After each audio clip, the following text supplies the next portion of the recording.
Welcome to Level Sync, a Final Fantasy XI podcast with your hosts, DA Soccer, Lost Time Lord, and Quetch. Hello, everybody, and welcome back to Level Sync, a Horizon Final Fantasy XI podcast. Here today with me, we've got my co-hosts. We've got the Cloud Strife of Final Fantasy XI, DA Soccer 6. It's only because I have hair. I got it. Oh, okay. All right. Starting early. All right, Barrett. And of course, we also have the Don Corneo of Final Fantasy XI, the Lost Time Lord. I'm out. I'm leaving. Fuck this. I'm quitting. I quit. I disconnect.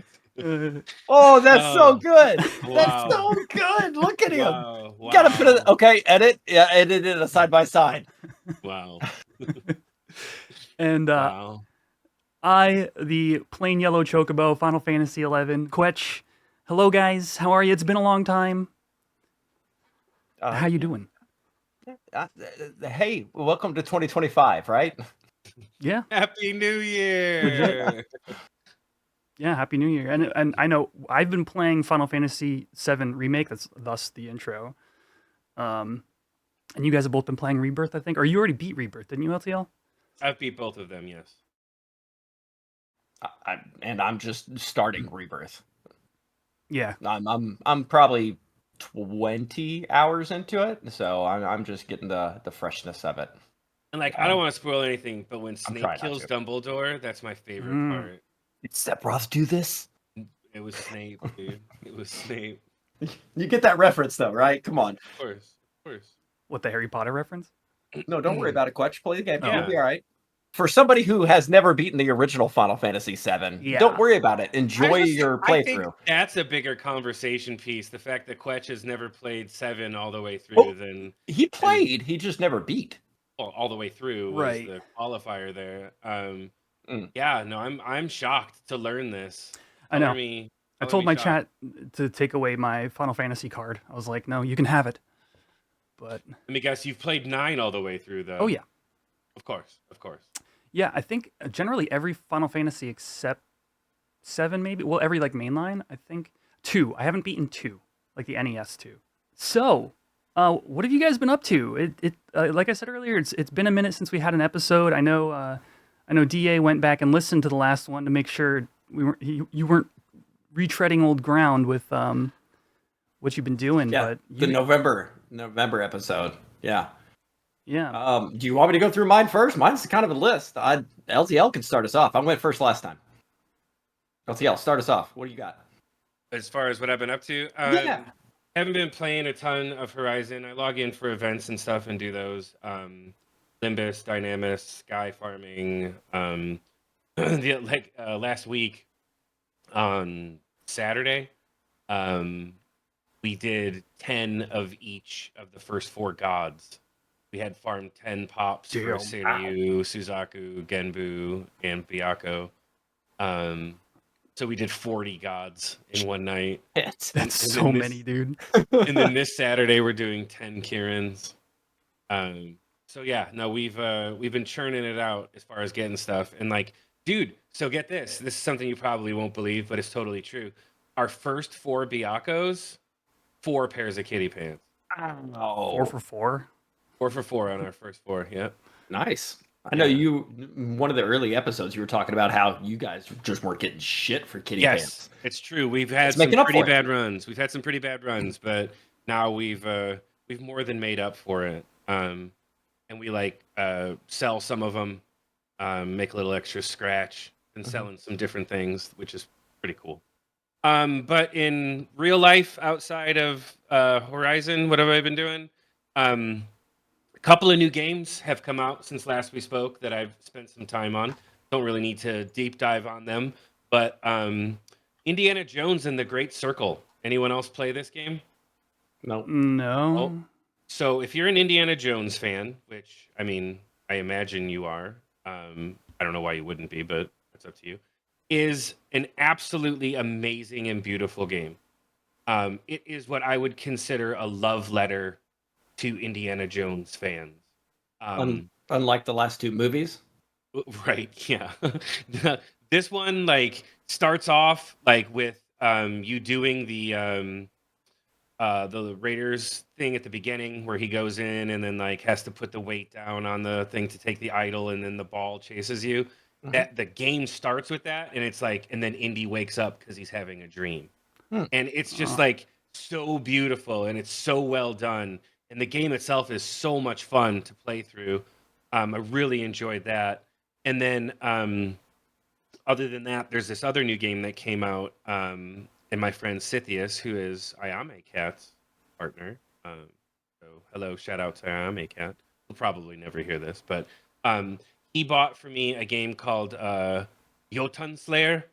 It's A Vampire Survivor style game, right? Yes, Vampire Survivor style, but it's kind of got like a Viking twist, and like you run around and you have to like commingle powers from different gods to like give you different moves and stuff, and like different powers in the game. And you go around and then you have to release. I forget, is it the Jotun at the end of the level? But it's pretty cool because it's early access now, so there's only 2 levels, and in the end of the second level. When you unlock the boss, you basically fight Surtur. Like you guys have seen Thor Ragnarok, I presume. You know, the dude with the giant crown that Thor has to I can't take defeat you, but he can. Yeah, that one. So you basically fight him at the end of the second level. It's a lot of fun if you like Vampire Survivors type games. I find myself, like, even though I've done pretty much all there is to do in the game, find myself keep launching it like every once in a while and play for an hour or two because it's just that much fun. But yeah, that's about it. Haven't really been up to too much else. Yeah, Taimuli, who's one of my mods on Twitch, was just talking about that game like yesterday, the day before. He's like, "You like Vampire Survivors, right?" I'm like, "Yeah." He's like, "There's this game Jotun Slayer," and he was saying basically what you described. Yeah.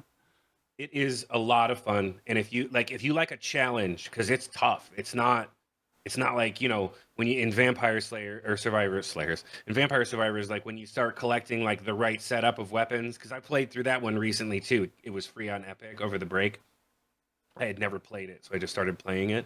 But you know what I'm talking about if you're a player of that game. Like once you start getting the right weapons that you're looking for, you have like the evolutions or whatever. Like you can barely see the fucking screen and everything's just dying. This game poses a bit more of a challenge, and it's really well done, and like it's 3D rendered. It's like Diablo. I mean, it looks and reminds me a lot of Diablo, but it's a Vampire Survivors game. A lot of fun. Recommend checking it out. Sick. Oh, real quick, sorry. No, go ahead. Cyberpunk. I was bored and didn't have anything to do. And I was like, you know what? I've heard so many good things about this one lately because I've had it. I played it when it first came out, and I enjoyed it because I had it on PC. I didn't really have any issues when everybody else was complaining. And it was fun. It was good. But I just started playing it again because I've heard so many good things, and they had that big content update, the DLC, Phantom Liberty or whatever it's called. Oh yeah, I forgot that came out.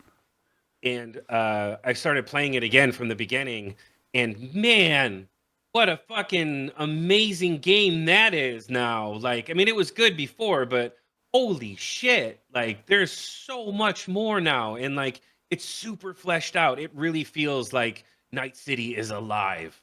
And I mean, I remember some of it, but a lot of it I don't. So it's kind of almost like a new playthrough for me with like some idea of what's going on. But I highly recommend anybody who has it and hasn't played it because of, you know, reason X or reason Y. I recommend replaying it. Awesome. So sorry. That's what I've been up to.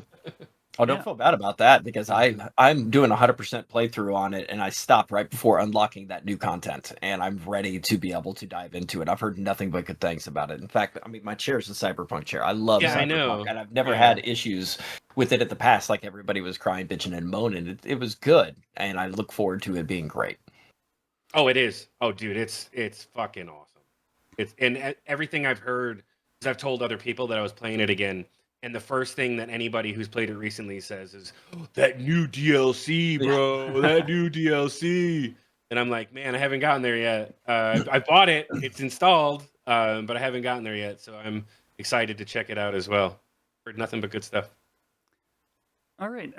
So DA, how about some Final Fantasy 11? Hit us up with some Horizon, because I know, like, I mean, geez, it's been since November. You've hit some milestones We've done some stuff couple. together. A couple. Right before I dive into Final Fantasy 11, because he got to talk about other games, I'm just going to do a quick one. Yeah, I'm not even going to talk about another. All I'm going to say is I'm a one-trick squirrel girl. Okay, let's go ahead. So Mantis. Mantis. All right. Yeah. I last episode, back in the day, we were talking about how I was 73 Nin. I have finished Ninja, and I got Hugin to finish Ninja as well. I did not wheel and deal, so I did it cheaply and just normal DPS shadows. Put a little slow and blind on them. Finished Ninja, got it. Mat fight done. Moved on to Thief. Thief was 67. Eco Warrior got it all the way up there. Didn't really play it since level 37. And I hate making parties, but Zeus hopped on his bard, and I was a thief with a bard and got to level that all the way up to 75. So shout out to Zeus for holding my hand. Thank God for him, because I hate pulling. Next up, since I finished Thief, now to Dragoon. Dragoon was fun, yet healing as a slash red mage was terrifying if I didn't have backup heals. But I will say Dragoon was probably the most fun from level 1 to 75 of any job that I've played. Finish that, Dragoon, 75, done. Mat fight, washed. Did you end up running the mage? Because I know you and I partied. I partied with your Dragoon once, and it was like we had 2 Dragoons in the party, and neither came slash mage, and I was doing red mage at the time. Yep. And struggling to keep health up, and pretty much after that, every time I had a Dragoon in party, there would be like a mage sub one. I was really reluctant. I was like, I don't want to rely on me for any kind of healing on that. It says the white mage main. But I was really worried about it. But once I kind of got my feet dirty and started playing around with it, it's nice. It was very enjoyable to just sit there and cast Dia and bam, somebody gets 300 HP, and just be able to spam that. I didn't want to be the only one as a healer. For sure. But at the same time, it was the most enjoyable all the way to the top. That leaves the last fight, the last job to get to 75, which is the one I knew I would hate the most, but I knew it would be the easiest, Bard. I hate pulling. We just discussed that. I give shout out to Zeus again. He gave me his leftover Bard gear for his 75s for me to be able to level. I got it all the way up there. And it wasn't bad, because once you get in the Bard zone, you better send me a tell if you want me to stop pulling. If you're planning on a break, I'm not looking to chat. I am just pulling nonstop. My last party was a chain 150 in Maritov Mountains, and that's what hit me 75. I already have the testimony on me. I went out, I clapped Matt, got my Matt's cap, all within a couple hour period. So all jobs 75, all jobs done, all Matt fights done, and I officially have my Matt's cap. The real Matt's cap, not the 66 Matt's cap, the 75 Matt's cap, the real one. Go ahead. Your Go ahead. elitist Matt's cap. Me? Okay, so I would next. a lot of things, but I would never call him an Thank you. I agree with LTL for the first time ever. It's like the last thing I would ever call him. Thank you. But, Thank you. He's in an elite. He's in an elite class of people with no time, or with a ton of time on their hands. True. But other than that, I don't. Thank you for pointing out the void that I have in my life. I appreciate it. That was not what I meant, but okay. Next up, I went ahead and finished Windy. And as I said before, I had already finished Sandy, Basti, and now Windy. So I went up and I got my white Akaton.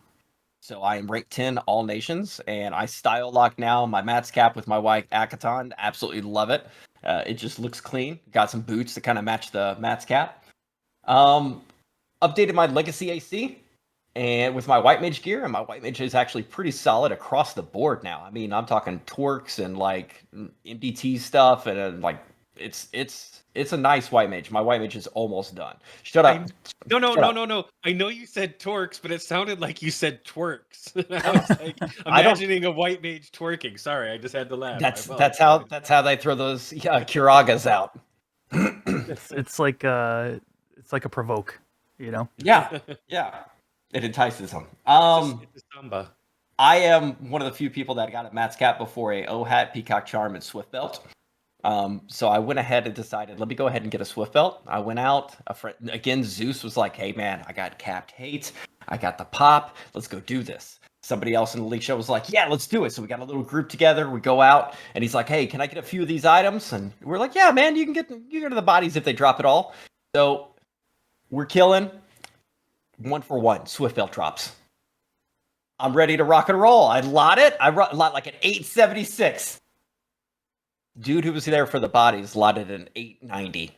It drops to him, and he goes, thanks, guys. And you could hear an audible gasp. I have a clip of this. You can hear an audible gasp in Discord of them going, oh. And he didn't know. And they were like, immediately, he's like, oh, no, that was for you? That was the whole purpose of coming down? And he felt so bad about it. So now we just pick on him about being a thief. So about an hour later, we got mine as well. But he's part of the link shell, so I'm glad he got it. I congratulated him right then and there. I wasn't going to clap it or anything like that to start yelling at me, motherfucker, blah, blah, blah. No, he got it. We're good. I'm glad you got it within an hour after that. Yeah. Because yeah. that's actually kind of forgiving. That place, it can be he nasty. went and bought another codex Oh, that's or whatever it is. And then he came back in, and then we popped another and got it. So we were good. Okay.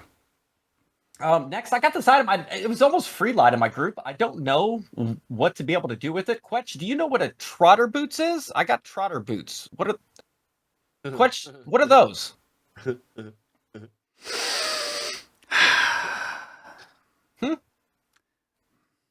Huh?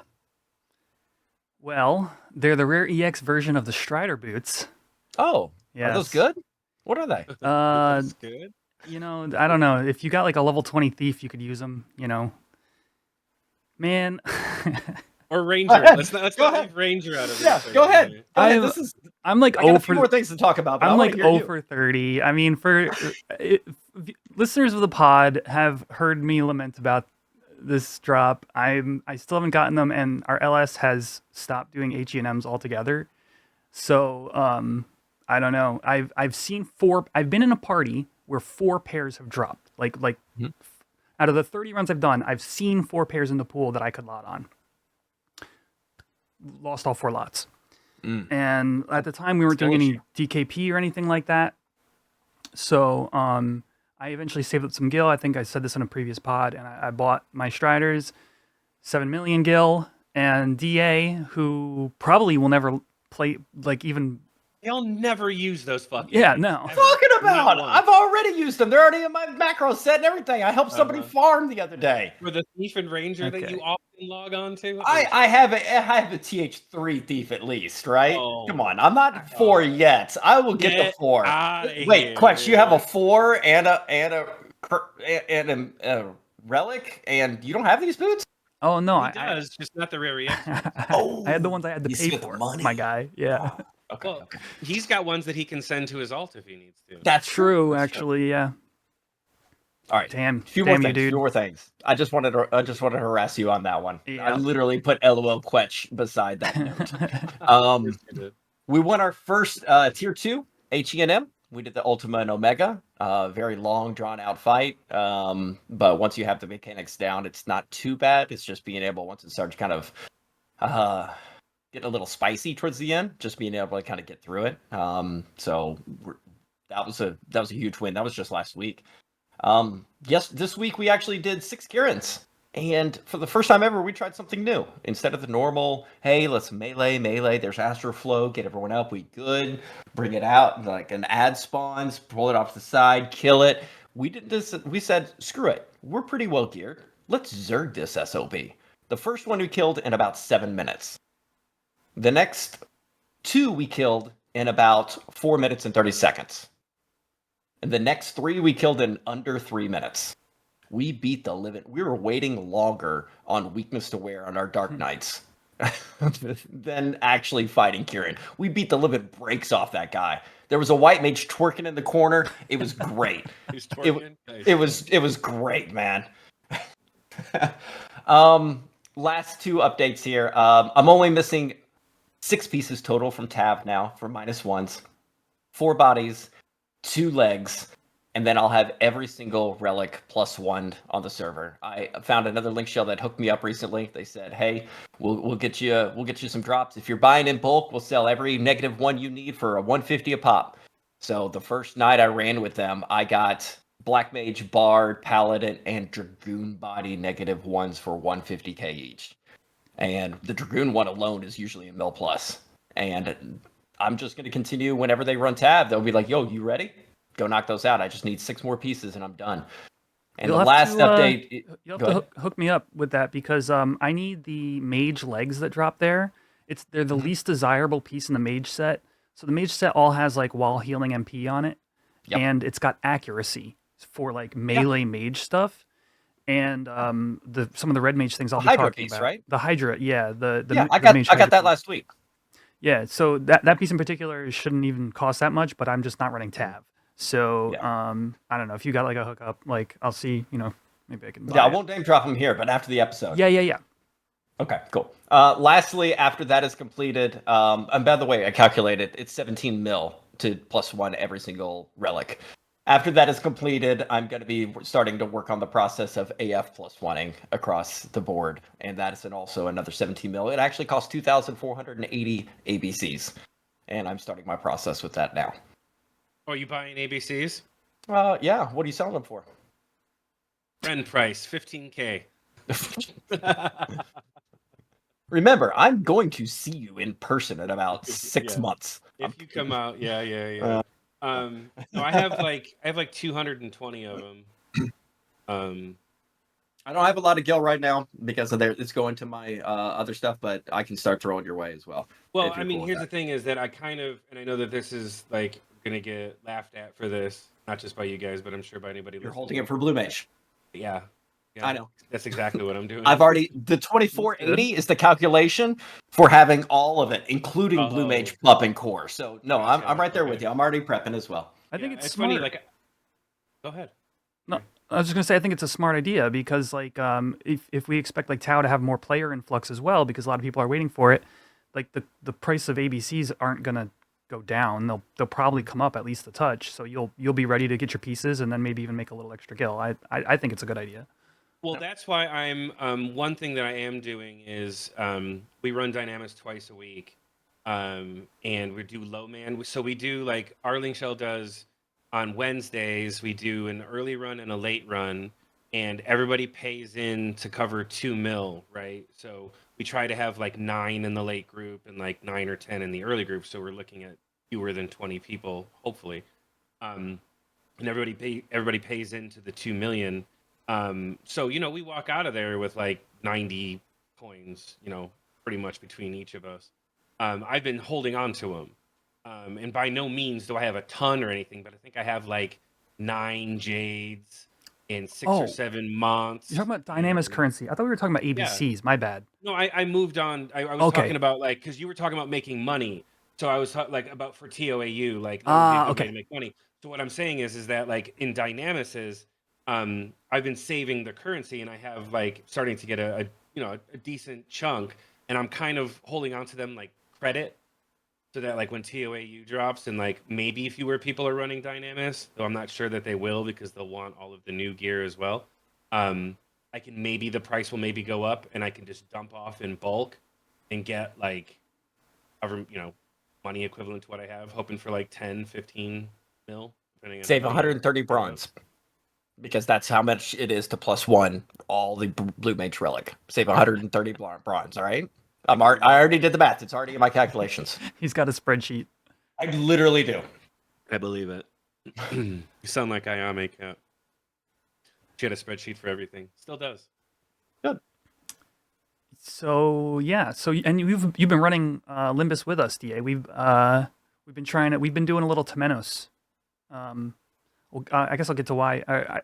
Have you finished things you wanted to finish up with there? Yeah, go ahead. Take it from there. That's a good segue for. Yeah. So I had approached my small group who we did like Omega with, and we did a lot of like a lot of Limbus stuff in general. And I was like, hey guys, my red mage finally actually needs Nashira, and let's maybe get the gang back together. And why does it need Nashira? Yeah. Okay. Let me look at my list here. Make sure. Okay. Yeah, you need to go back a second. Yeah, let's take a step back. So I believe I had started working on Red Mage during the last episode, and I I actually went and hit 75. So basically finished, I have my relic dagger and I was like, okay, I want to do red mage with my first love. Check out the chocobo behind me. And do the like end spell build where it's like, Mandau with a +10 end spell damage here in Horizon. Let me get red mage 75. And that was a lot of fun. Like I said, we partied together at least once with like you on your Dragoon and, had a fun time. It's kind of a complicated job. You got to keep everybody topped off, like from Sky Forward especially. But actually managed to get that to 75 pretty fast compared to my past few jobs. Lots of invites, and anyway, I finished Red Mage 75. So,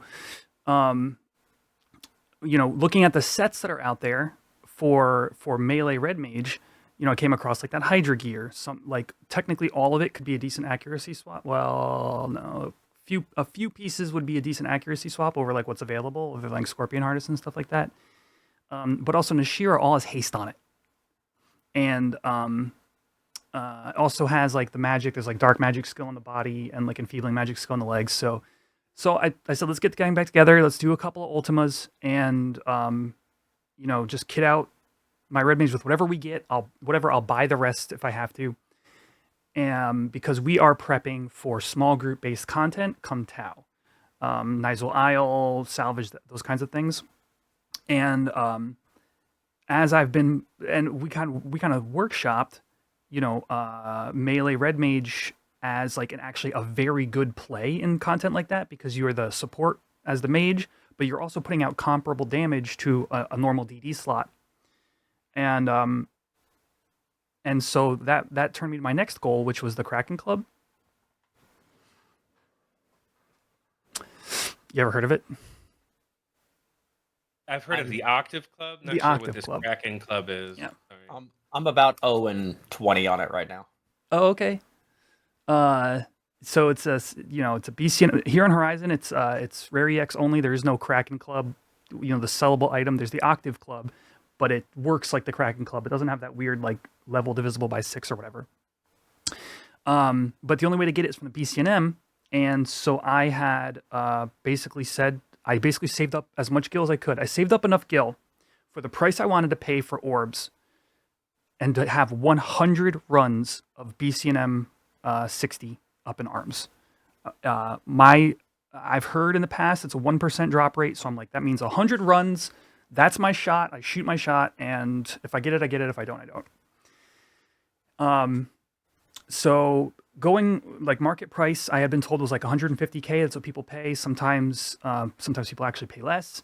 I said I'm going to go above that. I said I'll pay 175 to anybody. That's it. I have 17.5 million gil. That's 100 runs, and anybody who wants to sell orbs, that's what I'm paying. I'm paying above market rate, and I put out a 1 million gil bounty if the club drops on your orb. Just wanted to be generous. I'm like, it's either going to happen or it isn't, and I might as well. So I did like a stream of that. We did like I don't know, maybe 8 or 10 runs or something like that. And no luck. But then the next Saturday, the Saturday after that, we did another bunch of runs on stream. And Kamishi, who's in our small group, he hops in my chat and he's like, you're going to get in the 19th run. I'm calling it. Lo and behold, X number of runs later that day, we hit the 19th run and the Octave Club drops. Octave Club. O Club. Mm-hmm. My first reaction was, holy crap, where's Kamishi? And then it was like, holy crap, it's over. And I only had to spend, I only had to buy 19 orbs or however many I purchased. I think I actually had like 3 of my own that went into that. You spent less money on Octave Club runs than you did under your boots. When you put it like that, yeah, I did. Continue, sorry. So we shout out to Thanos, right? Yeah, Thanos. It was Thanos' orb, and they were like, "This is the most skill I've ever had." He was hardcore. Yeah. Yeah. No, in general, but he plays a lot of hardcore too. And And that was his hardcore character. Yeah, who ended up dying like Yeah. the next week. It was kind of sad because Yeah. the Dragoon was pretty high level. He'd be mad on it and everything. Oh, that sucks so bad. So, so yeah, we had workshopped that the Red Mage end spell build, especially with O Club, would be really great for this kind of content. And we take it into Temenos. DA's in the group. I kind of buried that there, but you came with us, and Zeus, who you mentioned earlier, has also been playing with us, and it shreds. It's such a fun build. You're melee, but you're putting out all this hate-free magical damage, and you don't even need to worry about like weapon skilling. Like it's not your main source of damage. You're just getting in those end hits, and then you can cure in between. You can haste in between. The reason why is the Mandao, right? Yeah. Explain that. On Horizon, it's adaptive. So if a red mage equips the dagger, you get end spell damage plus 10. Which, when you're doing like a max potency red mage set, is roughly 20 damage. Or let's say a high potency end spell damage is roughly 20. So it's a 33% increase to your magical DPS, let alone also being a relic and also having like high base damage, triple damage procs. It's a dagger, so you got like energy steal as a weapon skill. Evisceration is very strong. You can also close double darkness. So it's got its utility, but it's also a huge damage boost to that offhand Octave Club. And I've been parsing it in there, and it's roughly 3 to 6% behind a Destroyer's Black Belt Monk. And so the damage is comparable. The utility is there. It's great. I've been having such a blast playing it and really having a lot of fun optimizing it and just playing Red Mage. That's going to be huge for Nuzulile because Nuzulile at 75 cap is a lot of can you survive by yourself? Exactly. So that is great. Yeah, you've got to get to a point. Maybe you find the mob that has to die, or maybe you have to go do an objective and you found it first. Yeah, 100%. percent It's funny when you were telling the story about the O Club. I thought for sure the other shoe was gonna drop. I thought like at the end of that story you're gonna be like, and it dropped, and I was super excited. And then the dude who sold me the orb stabbed me in the back and rolled up, and he walked away with We it. would have started the episode with that. He would have been like, thought "This that was motherfucker, I'm calling him out right now, I thought live that's where on this the was internet." going. Thedos Sure. insta-passed. He was like, nope. He's like, dude's got it. And he was happy to hit the bounty. And, couldn't have gone to a more supportive player. Well, that's good. I mean, I've only tried that fight once. Yeah. I've only been in there once, and it didn't drop for me. So I can't be in the 1-of-1 club, but I was there. I actually skipped a little bit here, LTL. I meant to say that I got my Red Mage to 75, and then I wanted to do this BCNM, but Red Mage wasn't great there, so I had to level a different job in order to actually fight the BCNM as a low man, because you got to fight it with two people. The third person uses the orb, but they could be level 1, doesn't matter. So you need to be able to kill it with the two who are there. And my summoner was already 29. Summoner, yeah. Yeah. From like a year ago, I said like, oh, I might do summoner, and then like I just got totally sidetracked off of stuff. So I ended up bringing summoner to 60. Nice. So you went in there and then you suck with Carbuncle and took him down. I'm so happy. Tradition. Less carbuncle than say Shiva or whatever. Yeah. And then I actually set a dono goal for my stream, and friggin' my stream. Thank you guys, you met it, and now I have to take summoner to 75. I said I was never gonna do it. Yeah, I said this is fun. I had fun playing it to 60, but the only way I'd ever get this to ever take this to 75 is if like here's a dono goal you guys got to hit. I need money. You have to physically pay me to level this job. Get used to the snow. It's work, dude. My inventory is so I'm full. Yeah. I'm 80 of 80 in both things. My satchel's full. My main inventory's full. I'm like, if I'm gonna put the work in to do this, and you guys want to see it happen, here's a sub goal, and it wasn't super high, but we met it with some gift Luckily, subs. there's not a ton of gear for summoner like some other classes. Like there's like the elemental staves, which you already have undoubtedly. Yeah. And like a yin yang robe is really the only unique thing. Oh, and the evoker's ring. Sure, there's a couple. Like there's very few outside of the relic and AF, which I'm sure is clogging up your veins already. But the yin yang is kind of one of the few things that you really need. Yeah, it's maybe 10 pieces of gear that I just like. I need these, and then there's like other improvements I could have, but don't necessarily need. Right. Outside of the staves, of course. Right. Yeah, they I don't know, we're probably gonna talk about this, but like they just recently announced that change to Summoner on Horizon, that like going over cap on summoning magic skill actually fucking matters on Horizon now. You know, I didn't put in the show notes that particular update. If you want to tackle it right now, I got one more thing to share, but it can wait. Yeah, no, go ahead. No, share. We can talk about it when we get to that part. All right. Well, I'll say this. My thing can lead directly into that because Okay. I have a story about a worm, Gather round, kiddies. a grand worm, Oh my god. ladies and Okay. gentlemen, of which there are 3 that spawn within the world of Vanadil. Today's story is about Tiamat and a treaty of players. You see, the benevolent leaders of the various H&M link shells on Horizon all met together for the good of their fellow man. They had deep discussions, concessions between players, and the various leadership below them were supportive of a pact. These leaders agreed to a treaty between Tiamat that no one any longer had to camp the dreaded worm. For you see, the worm can spawn every hour for a 24-hour period, every 3 days. What does that mean? It means your players spend their time in a chasm, a lonely chasm. Chasm of despair.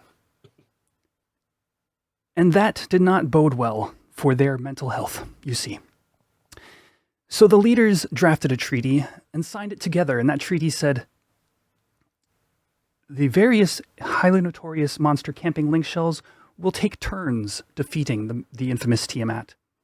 And we will keep this order.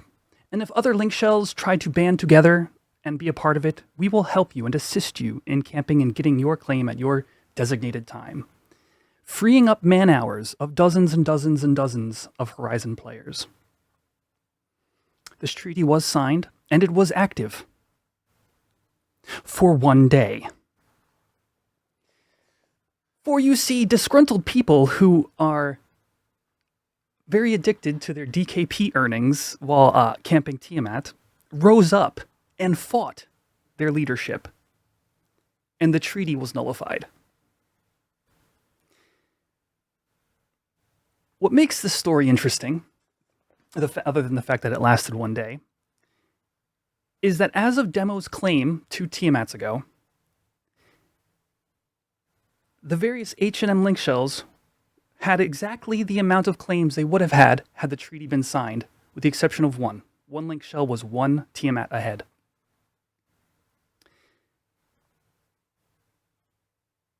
That's the story of the Tiamat Treaty. It lasted a day.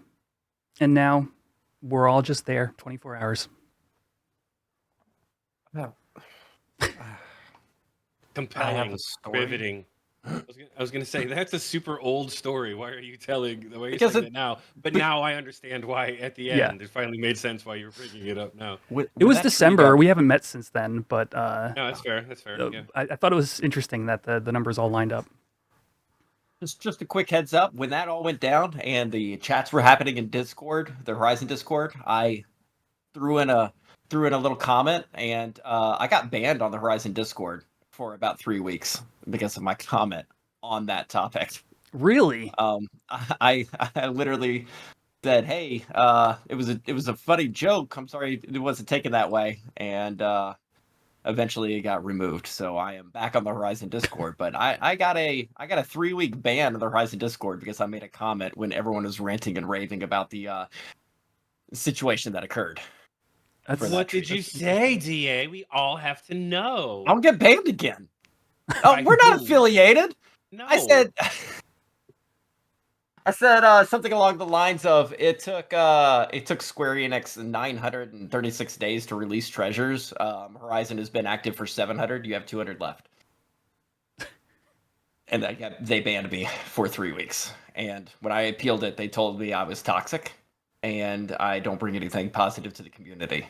And then I fought against that, and they removed it. So Wow. I'm back. And I'm much better spirits You're a and renewed helping of citizen. everyone I can. I am. I've been reformed by citizens by jail. I've been reformed, and yeah. When you brought up the treaty, that's why I immediately started facepalming because I got banned in the Horizon Discord for poking fun of the individuals involved. Last note about the treaty is when it was signed, it was about maybe a week after. I know we haven't talked about this in the pod, but Demo went DKP. We basically went full H&M shell. Like, I mean, we were already camping lots of H&Ms, as you guys know, but now we're like DKP for attendance. We don't do events. We just do H&Ms. And it was maybe 4 days after or so that we had made the change, and we were on the treaty. And there were a number of players who were like, Demo, they don't even camp this. And we've been just as much a contender as anybody else since then. And I don't know. I think it should have happened. I hate being out there for the length of time you have to be out there, but anyway, it's a thing that happened.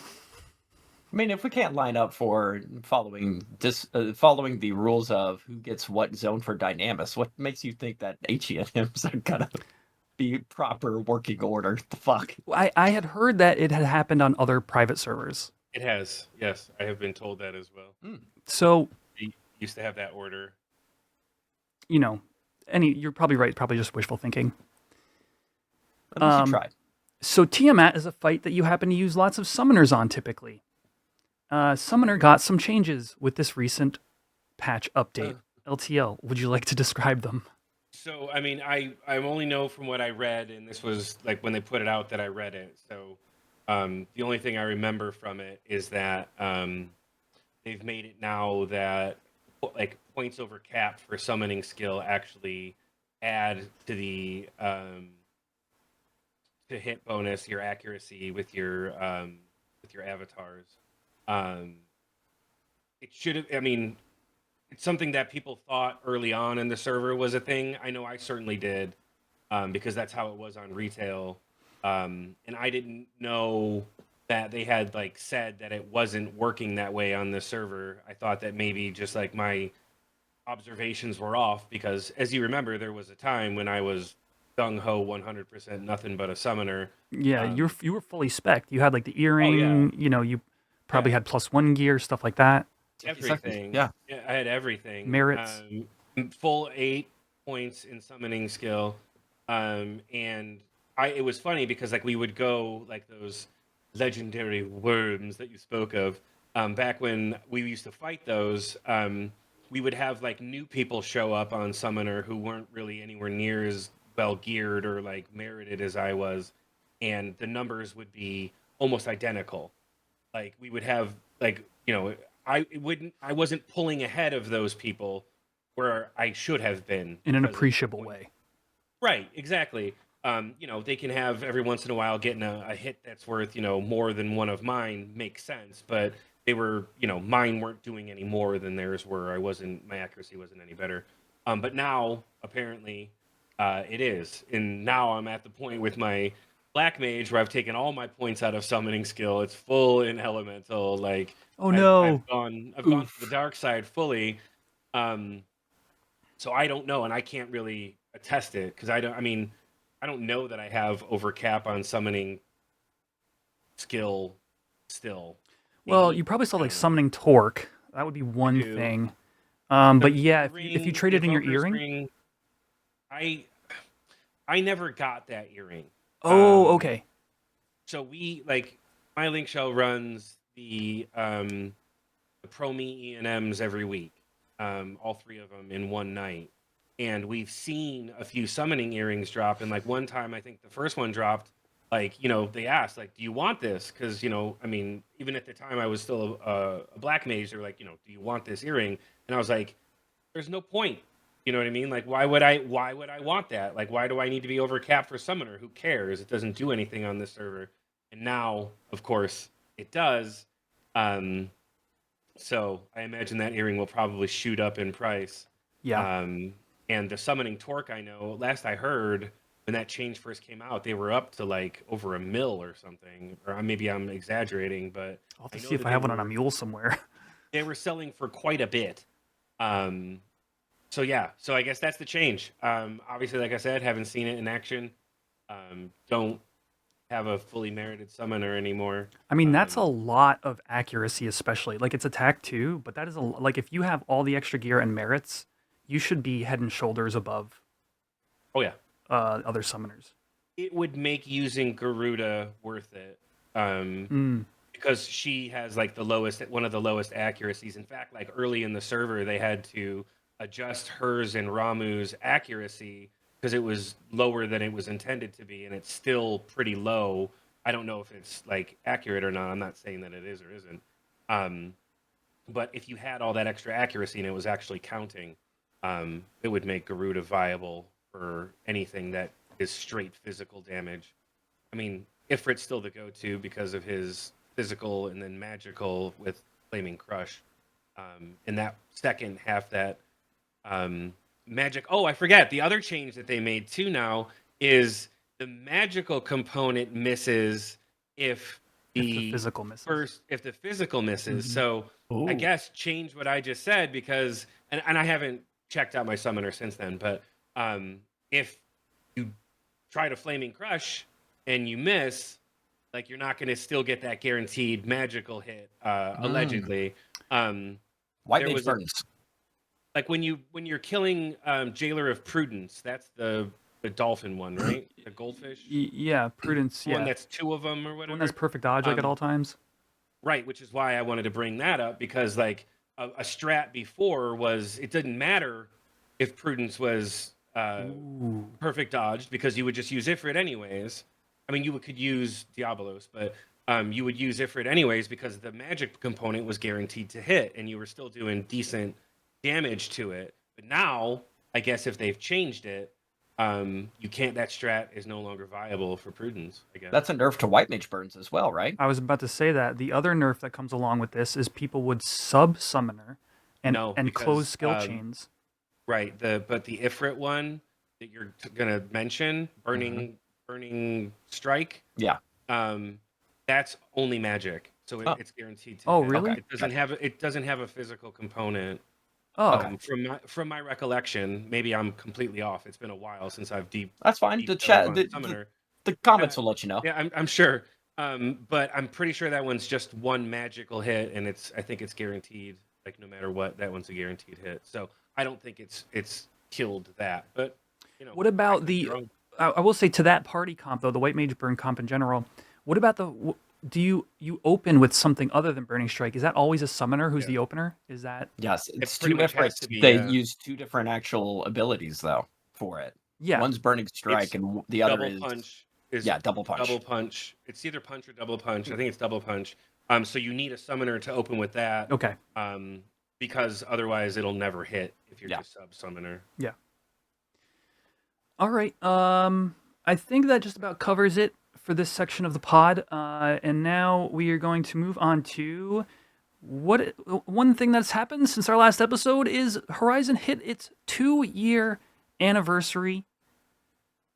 And an interesting thing that Eric actually had said in my stream, we were having a conversation. I was having a conversation with some people in chat. They were like, is Horizon on a downturn or something like that? Or somebody, I always get people, since I'm on the YouTube side of things, right? I have people come in who maybe don't know anything about the server and will say things like, well, I want to play, but is there anybody to do like low leveling with or low B missions? And I'm like, I can't give you numbers, but I can tell you this. I have enough people come through my chat that are just like, I just joined the server like last week or last month, or I'm just hit level 25 or whatever. So I can tell you I'm talking to this person, like I can tell you from experience that it seems to me like there's still plenty of new people coming in. Which is something sometimes you'll see in the Discord, the people who are like really just heavily like laser focused on endgame or whatever, they're like, naturally over time a server like this is going to just lose more and more people. And my experience is there's constantly like new people coming in. And actually Eric chimed in right then. He said actually lately our growth has been increasing on the server, like month over month. I didn't get any specifics on what that was, but it is something that he had said. 2-year anniversary, and Horizon is as strong as ever, I think was the point I was trying to make there. And we ended up having, there's a couple things that happened, and we're just going to go in a small order here. There was a PvP event, and I don't know, DA, I think, were you like streaming this? Or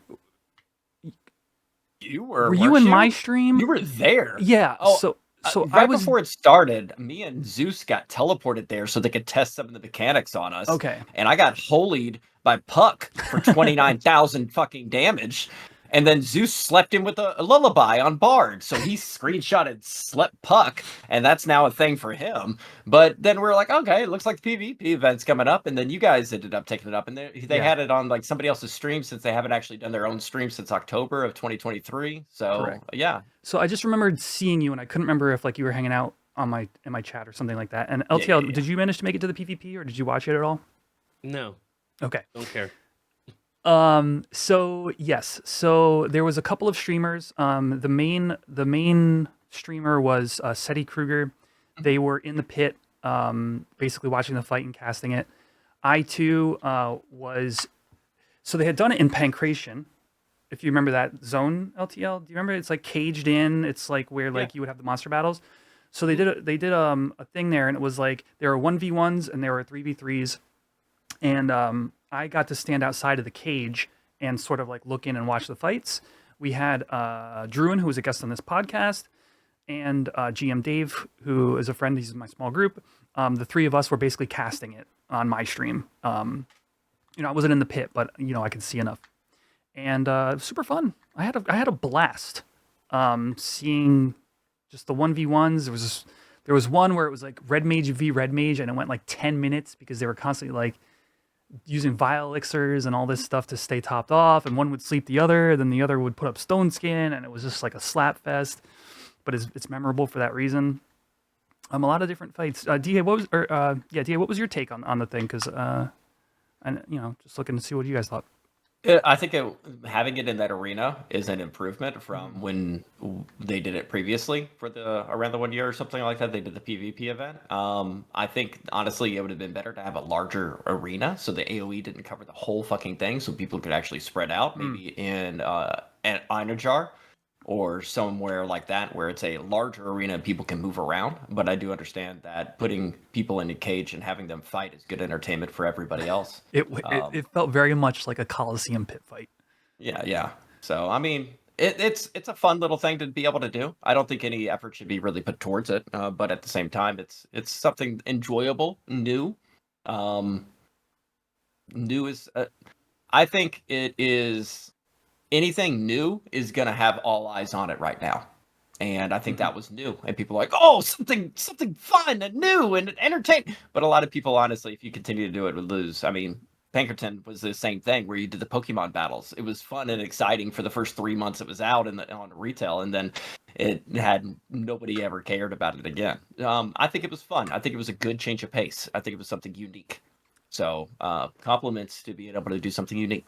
You mentioned the AoEs, and it reminded me of one of the things that was happening on that day was people were coming in Summoner and using Nightmare on Diabolos, and it would sleep the entire enemy team in the 3v3s, and people brought poison potions in, and people were popping poison potions at the start of every fight because everybody's got a red mage in their comp, everybody's got a black mage in their comp for those sleep, because they're like, I'm going to defend against this with poison pots.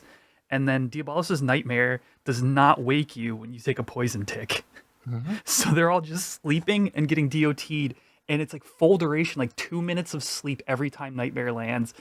And, dude, like very quickly people caught on and were like, you got to like stun the summoner or something. And it led to really interesting little tiny meta developments.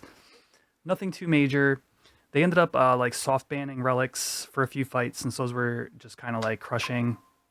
It was a really good time, Did you compete? I did. Did you compete? Yes. Yeah. Sure. How'd that go? One of the other elements that I haven't brought up is they encumbered you when they gave you like PvP status, meaning you couldn't swap gear.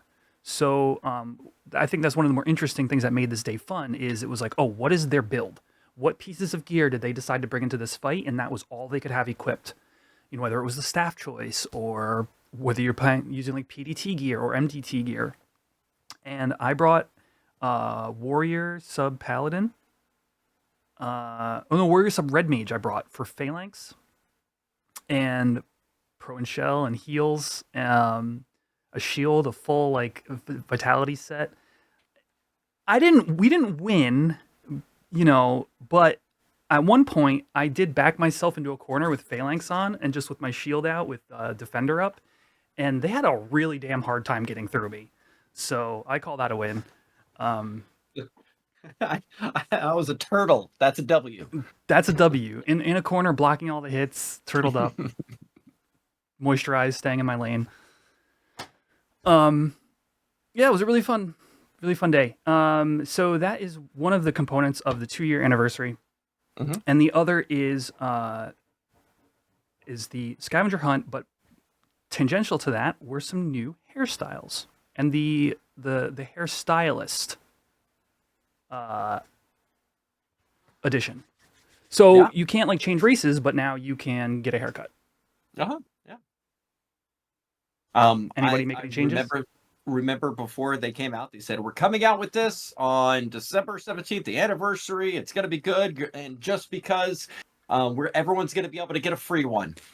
And there are so many people that didn't know you had to do shit to get the free one that they dropped that $250K on changing it. And they were like, son of a bitch.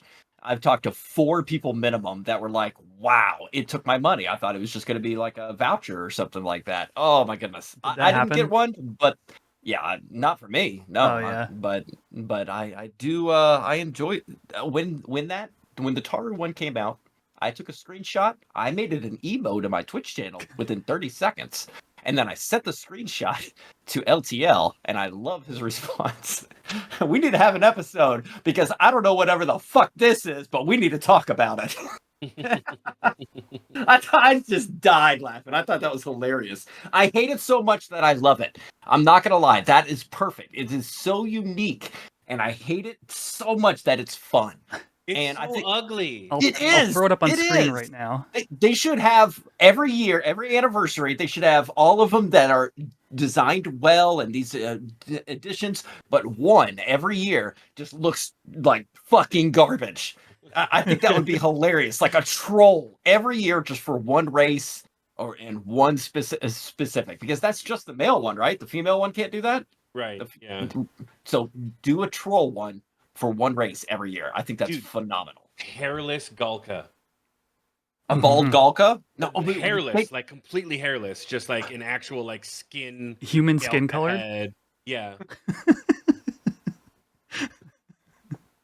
Yeah, That would they be- could that'd they be could have some awesome. fun. Yeah, you could have. It's not hard to one of them do. with the giant chops on the side or something like that. Yeah.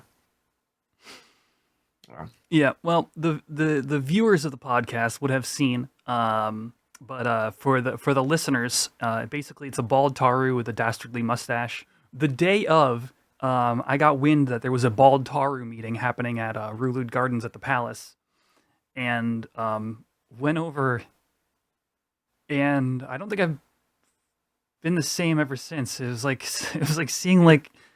It changed me. Yeah, it was like I had witnessed an eldritch horror at all these bald mustache Tarus hanging out, sitting on benches, doing panic emotes. It was real weird. Roll for sanity. Yeah. But yes, so you can change your hairstyle now, and they've added one custom hairstyle per race per gender. Yes. And get I can flash those free quickly one on the screen on as well. number 2 for zone 2 clear. You get a free one for the riddles. Okay. The female Taru with the purple like hair, like crazy pigtail hair, like pom poms. I think that looks cute. I like that one a lot. It gives me like very like ninja. Electroslags. Is she I using heard that was like for Electroslag, like a thing for her. Like she designed it, or that's her normal that she uses, or something like that. I think that was a nod towards Electroslag. I think it's not, it looks like a little like ninja. I don't know why I Yeah. associate that with like a ninja look, but that's the vibe I get, and I think that one's great. Yeah, there's a number of them I really like. Stars. No, it's super cute. Yeah, Somebody it in is. our link shell has it on their Taru. It's funny. Like I thought it was like so cute. I was like, man, I've never wanted to be a female Taru, but that hairdo kind of makes me want to be a female Taru. Like it's super cute. I like I it. think that's one of the best ones out of the groups that they made. The Gulko one with the samurai like knob up top, I wasn't a fan of. The Baltaru, I wanted to kick every time I fucking saw it. The Mohawk, I was close on the Mohawk one, but I really like the old man Grusk on the Hume male. So, but yeah, I think that the female Taru one's the best one. So that leads us to how do you get that free haircut? Well, that is part of a new released event. It is the scavenger hunt for this year. Longtime players will recognize the scavenger hunt from last year, which gave you the Mandragora suit, was like going to solving riddles, going to individual spots within Vanadil, but you have to go in order.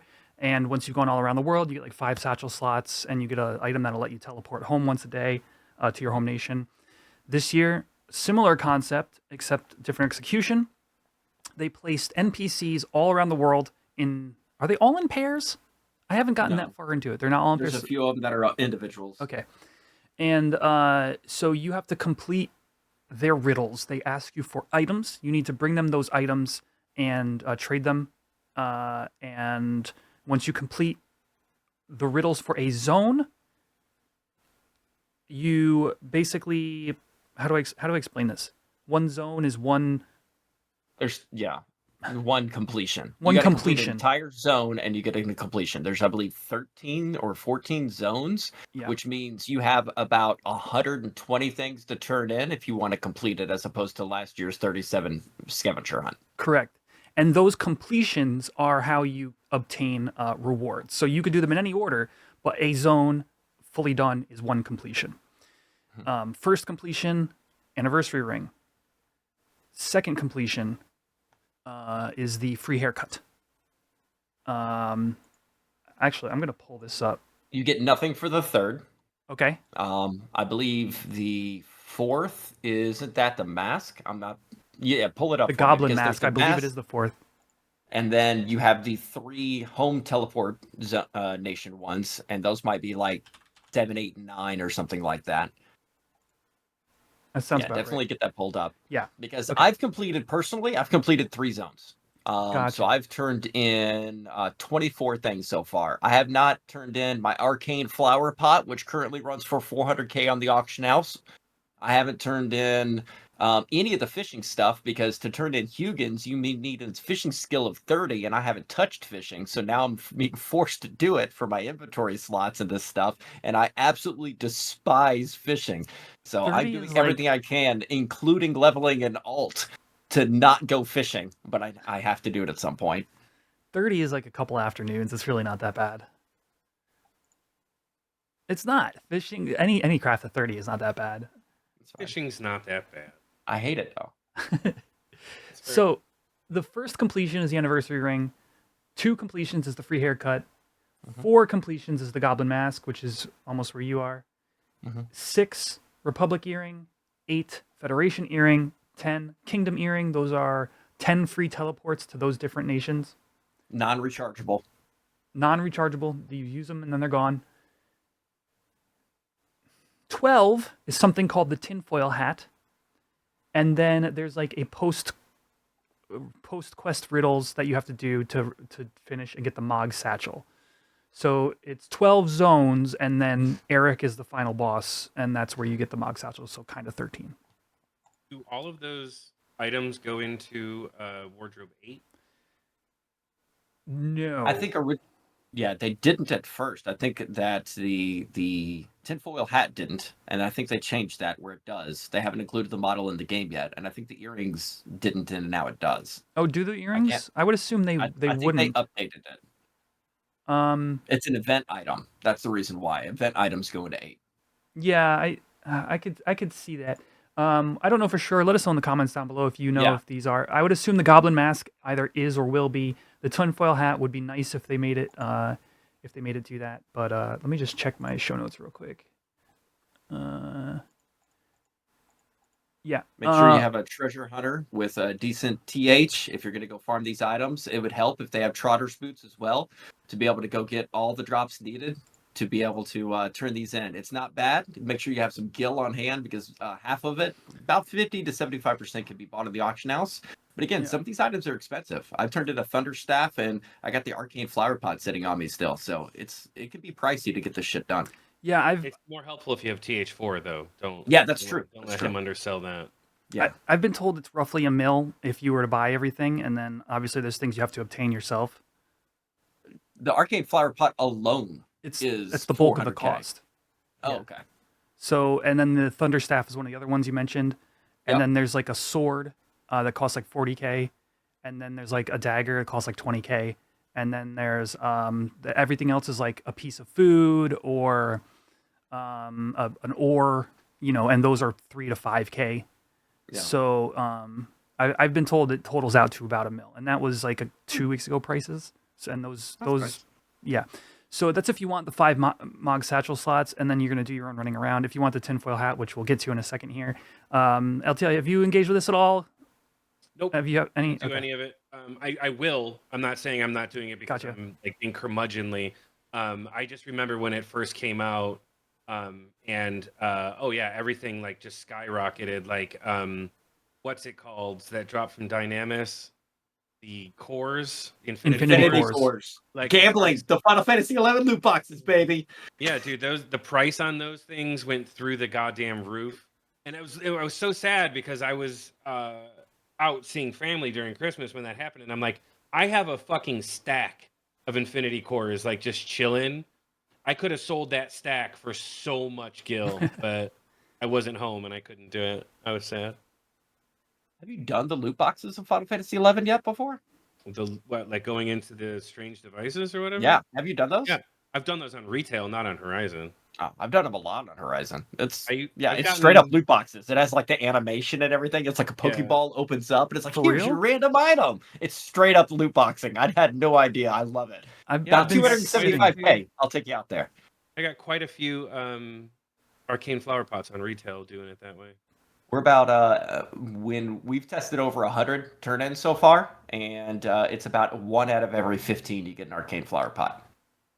Oh, Average. My average is shit, but other people's are actually pretty good. It depends on where you're going to. I did the Necropolis one, is the one I normally go to, which has a decent drop rate. I've saved every Infinity Core I've ever gotten from Dynamis. I'm gonna go loop. Yeah, open you'll have to some show loot me what to boxes? do. Yeah. Okay, we'll get it. Don't you have to like get doctor status or some Yep. shit first? You have to figure out the combination code for your first 3 digits of your initials and what zone you're going to. Once you have that code, you talk to it, put that 8-digit code in, and then it gives you doctor status, which removes the clusters that you could get Right. from the loot pool, which increases the odds of all the other items. And then you actually just start spamming it. By spamming it, I mean once you have doctor status, you'll have it for, I believe, 48 hours. Before doctor status gets removed, but the code never changes if you go to that same location over and over again. But you do need, if you do a stack of 12 Infinity Cores, you need 12 clear chips, which is running you 20 piece. Yeah. 21K a piece. Yeah. So that's Wow. where your main bulk is coming from. So that's why I say go down there with 275. But if you get 1 out of 12 for an arcane flower pot, that 275 turned into 400K, and you turned a 130 profit on the AH right now. Not including the Sermet chunks, which I heard you get a lot Cement of. chunks are 50K a pop. You get 8 Yeah. at a time. So if you get a drop on that, you get 8 of them. That's over half a stack, and that's 30K. That covers the chip cost and the Infinity Core cost off the bat. I made some decent money on it. Yeah, as an alchemist, I could use those to make some more gil even. So yeah, I want to do it. I want to go out there. Cool. Okay, so one item that has been mentioned is the tinfoil hat, which we will put up on screen now as well for those of you who are viewing. For those of you who are listening, this item says enhances treasure hunter ? It also has an enchantment of teleport to burning circle every 3 days, 5 days. I think it's an old screenshot. Yeah, they're 72 updating hours. it because the original number was wrong. I think Yeah. it's supposed to be every 3 days. Yeah, it's supposed to be every 72 hours. Yep. Yeah, so they are going to change it. The DAT file's wrong or whatever. The way that works is if you are in certain zones, like just outside of the zones that contain BCNMs, you can utilize this item to teleport to the BCNM. For example, if you're in North Gustaberg, you'll teleport to the Palboro mine where you do up in arms. Wait, you can do it from North Goosenberg. You don't have to be in the mines. I believe so. Wow. Yeah. So if I'm in, like, I don't have to be in Gideus. You can be in Saruta Bruta and it'll take you to Bagadays. You could be in Oh, wow. Ronfair and it'll take you to Horley's Peak, which is huge. Yeah, that's amazing. Um, And that's once every 3 days too. It's which once every is 3 great. days. So if you Yeah. have like a random mission or something you have to go do, Mhm. bam. So like at the end of the day, like we talked about a little bit, like, oh, it's expensive, you got to run around and stuff like that. Well, the ultimate payoff is, pretty good. And if you didn't want that, you don't even have to get all the Republic, like the different nation earrings. Like the anniversary ring, the free haircut, those things, something people might want. And then if you really take it to the end, you can get the tinfoil hat and then the Mog Satchel spaces, and that commitment pays off. So personally, just my overall feelings here is this is cool. This is good for people who want to put in the effort. We'll get the reward. So is the treasure hunter like question mark kind of like a nod or a swipe at people who carry around 4-leaf Mandy buds? Yeah, The I lulls? think so. I think so. Okay, It is, alright. yeah, and 'Cause so, I'm one of those. I'm people. I'm people. it was, I have one on retail too. Like I carry it on my retail You kit. talked about it on the show before. Yeah. No, I do that. For sure. the tinfoil hat has been an emote in the Horizon Discord as long as it's been a thing, and my understanding is it's been a meme for a long time. Final Fantasy VII players are very tinfoil hat. It's also the icon to go dark mode on their website now. Yes, they added dark mode. Yeah, that's right. But we don't know what it does yet, and I do not like this item. Not knowing? It's not that I don't like.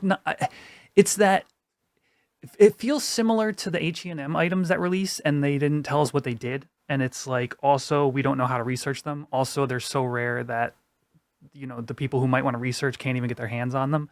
Now, this obviously everybody can earn, but like, I have spent, as a career thief here on Horizon, I have spent a lot of time demystifying Treasure Hunter for people. And this item for me personally, it creates a headache. Whether or All not jobs can do it, right? it's actually useful or not, it is all jobs. It's level 1 all jobs. Oh, yeah. Whether or not it's actually useful and actually discovered, like, I hope that happens. But in the meantime, just Treasure Hunter is confusing enough for a new player or an established player even that doesn't really know these things, and it's like, it just irks me. That's all. Is it equipable? Is it an actual hat? It is an actual hat. Not only that, you mentioned that the model isn't in the game yet, or one of the two of you mentioned that. There's actually a tinfoil hat model coming to Horizon. When I heard that, I immediately thought I'm going to do a homeless style lock. I'm going to get the tinfoil hat, and I'm going to find some ragged gear, and I'm going to find a homeless man outfit, and that's going to be my white mage from here on out. Not the Matt's cap with a white Akaton. I'm going homeless DA. This That's motherfucker's gonna be your gonna be healer. out here screaming about reptilians from Alpha Centauri. I'm going to be twerking in the corner, throwing some Kiragas and a homeless hat. He's gonna be Gary. Sorry, cyberpunk reference. Oh, that guy who's Yep. who's Yeah. ranting in the street. Yes. So I guess that's basically the overview.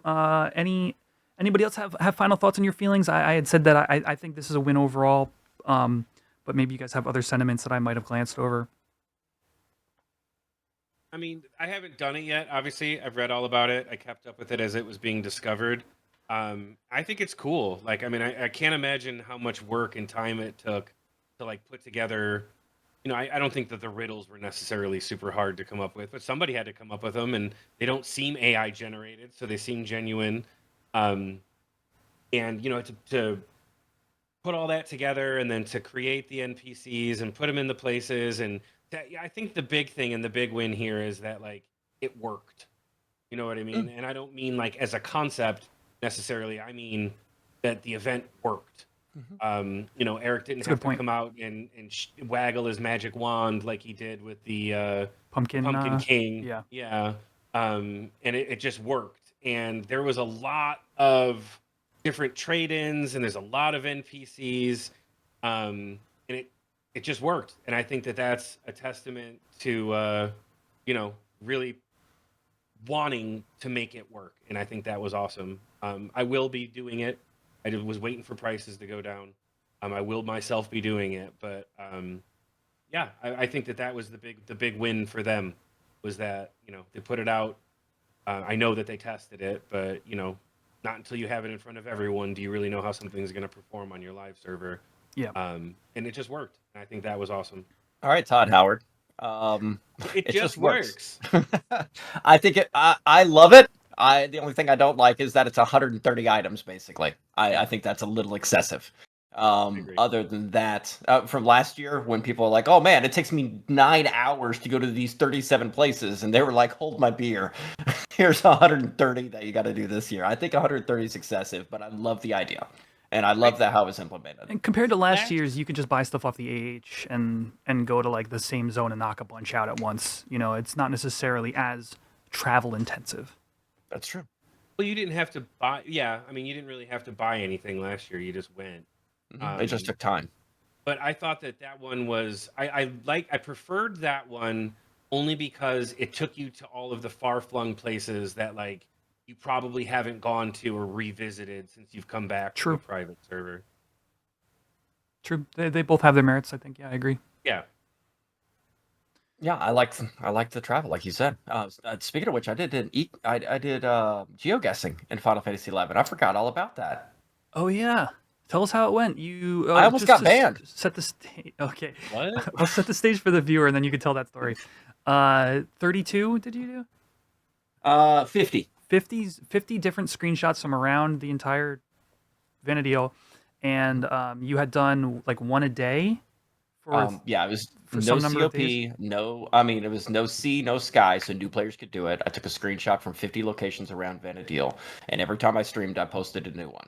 Some days like Christmas or New Year's, I would post 2, but I put them in the Discord channel so anybody can view them at any time frame and anybody can knock them out. If you got the zone right, you got 1 point. If you got the exact location, the POS position, you actually got 3 points. And we kept record of people getting the guesses right and hiding it. I was going to front my own mill, but Apollo offered about 5.5 mil, and Zeus added probably 2 mil worth. We had a pot of 6-7 mil worth, and I was going to have a first, second, and third place for the winners of the geoguessing because this was like 2 months worth of screenshots, and the locations were phenomenal.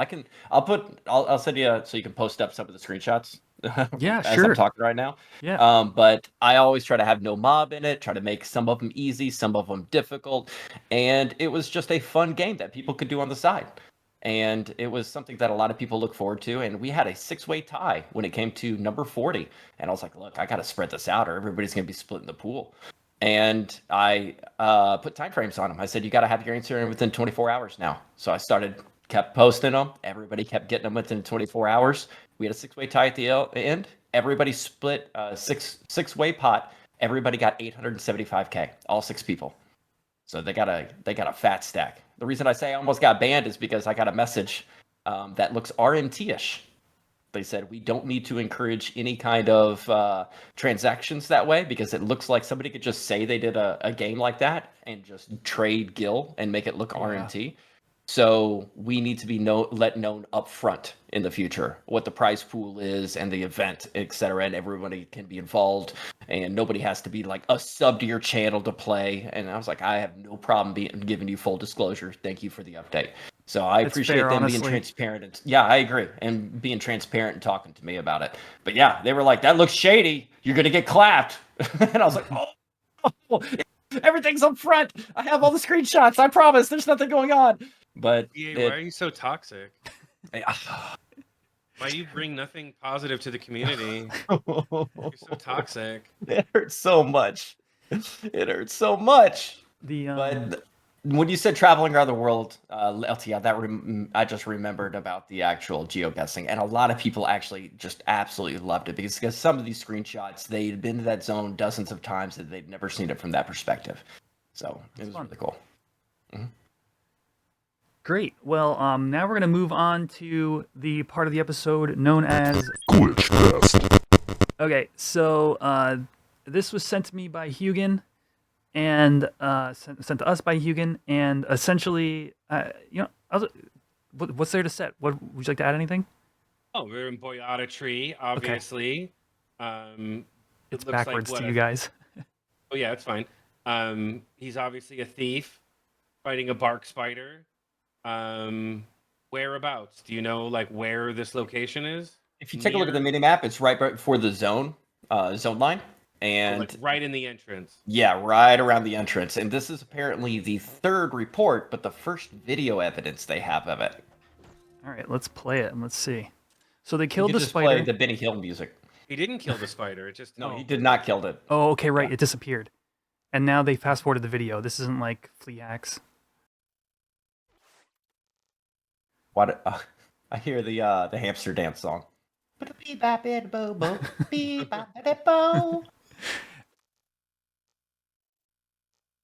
And now there are lots of spiders.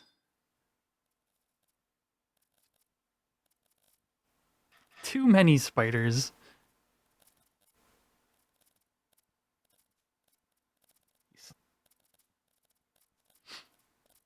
I love how he just perfect dodges. dodge. And he's like, yeah, he would have been toast if he didn't. oh, he would have been toast? Oh yeah, absolutely. Ataru? Like right here? Dong. Oh, he is toast. Ooh. Oh, I'm back. So yeah, maybe I should just read Hugin's description. Oh, I can't. I can't pull up my. You got that message there, DA? What? I'm got it. unprepared. Okay. Thank you. He says, community submission for Glitchfest. Apparently, once in a while, all the spiders in Boyata Tree will randomly teleport to 0000 on the map, and nobody knows why. Then they path back to whoever they were fighting, linking all the other spiders with it, killing you instantly. Yeah. And nobody knows not- why. It has nothing to do with the moon cycle or the day change, because if you look at the actual timestamp in it, it's at 22:36 when it happens, so it's not a turnover to the new day, so it has nothing to do with either one of those. There is no NM in the area for spiders or the barks, because it's a bark spider and bark tarantula. The only thing that is within that time frame of, I think, 2200 to 0400 is the Sleepka 2 NM. That is the only thing that is within the time frame of when that glitch occurred. I'd love to have some more information about the other two, because for all I know, when you defeat it, say if you defeat that NM during that time frame, you could actually get the key item or get the thing you need within that time. If you do it outside that time frame, you got to wait for it to be back in that time frame. So I think it has something to do with that quest, but who knows? I don't know why it would include spiders, but it's the only thing during that time frame. That's my dive in. The only other thing, if you take a look behind when the spider teleports, his menu disappears, and you can see it's lightning weather. Lightning weather is decently common in the Boyata tree, but I don't know if it was like a double lightning weather going to a single lightning weather during the kill of the NM for the Sleepka 2 quest or some kind of trigger, but it's something along those lines. It's either the Sleepka 2 quest or something to do with the lightning weather. Those are my bets. I see. So Yeah. so you basically went looking for variables that might occur that might cause something to happen. That's interesting. Mhm. I'd be curious if they ever solve this. It's a weird one. It is.